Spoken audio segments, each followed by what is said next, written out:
സ്വകാര്യ ടെലികോം കമ്പനികളുടെ നിരക്ക് വർധനവിനെതിരെ ഡിവൈഎഫ്ഐ കൊല്ലം ബ്ലോക്ക് കമ്മിറ്റി പ്രതിഷേധം സംഘടിപ്പിച്ചു.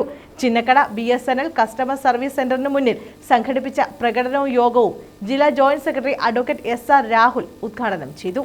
ചിന്നക്കട റെസ്റ്റ് ഹൗസിന് മുന്നിൽ നിന്നും ആരംഭിച്ച മാർച്ച് ചിന്നക്കട BSNL കസ്റ്റമർ സെന്ററിന് മുന്നിൽ സമാപിച്ചു.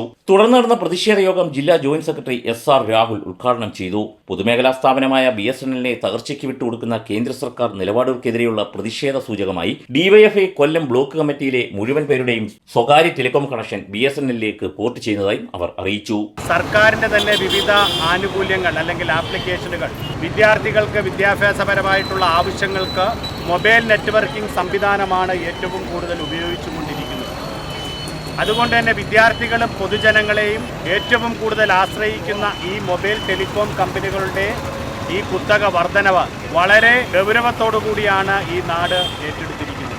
നമ്മുടെ നാട്ടിലെ തന്നെ ഏറ്റവും പ്രധാനപ്പെട്ട മൊബൈൽ സേവന ദാതാക്കളായിട്ടുള്ള എയർടെൽ, ജിയോ, ഐഡിയ, വോഡാഫോൺ അടക്കമുള്ള സ്വകാര്യ മൊബൈൽ ടെലികോം കമ്പനികൾ അവരുടെ നിരക്കുകൾ കഴിഞ്ഞ ദിവസം 11% മുതൽ 25%. ഡിവൈഎഫ്ഐ കൊല്ലം ബ്ലോക്ക് പ്രസിഡന്റ് ബിലാൽ അധ്യക്ഷത വഹിച്ച യോഗത്തിൽ സെക്രട്ടറി U പവിത്ര സ്വാഗതം പറഞ്ഞു. അനന്തു, സുരേഷ്, കെവിൻ, ഡാർവിൻ, തൻസീർ, സൂരജ് എന്നിവർ സമരത്തിന് നേതൃത്വം നൽകി.